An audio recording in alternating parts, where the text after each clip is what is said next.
So this is going to be a quick video just to look at something that has been stated before by many people, including myself, along with Digital Foundry themselves, who have become a channel people trust with tech breakdowns. This story is around the teraflop comparison.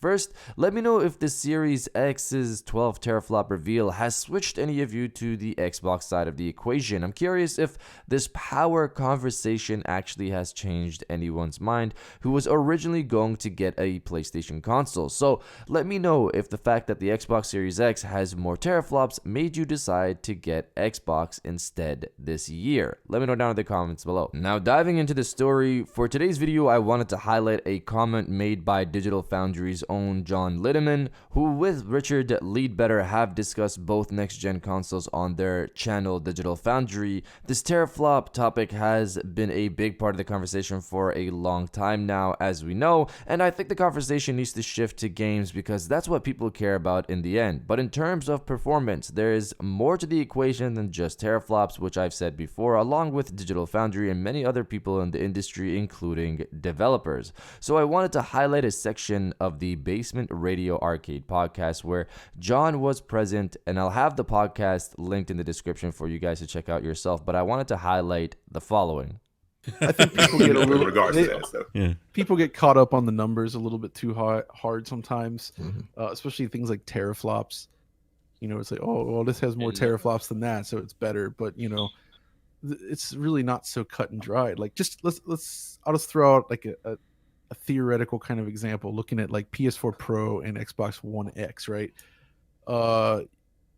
Talking to people, you know, you kind of get the idea that, okay, maybe the tools side on PS4 Pro allows you to do a few things with memory and some other tricks, perform certain operations a little bit more easily or a little bit faster than you could on Xbox One X. But Xbox One X then can kind of make up with that with a little bit of extra hardware power behind it. So in the end, you know, you may have times where the PS4 Pro could actually outperform Xbox One X, even though the hardware is not as strong.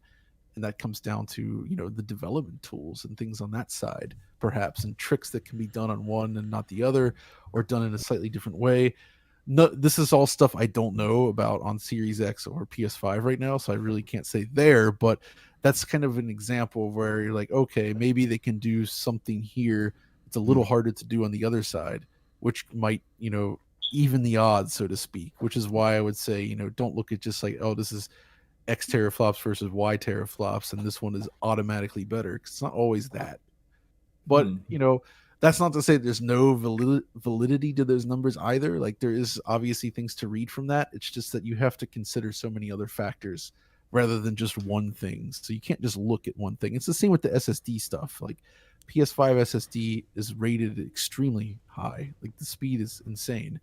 But what Xbox Series X is doing is also quite fast and has its own approach to it. So we can't entirely say one way or another yet. So just basically keep that kind of stuff in mind. So the basic gist that I got from this is that he's not downplaying the numbers at all, but basically that you can't just look at one thing and ignore everything else. It's the sum of its parts and not just one part. And outside of the spec sheet, there's more inside the console and how it was built, architected to harness the full console's power and capability that we don't all fully understand.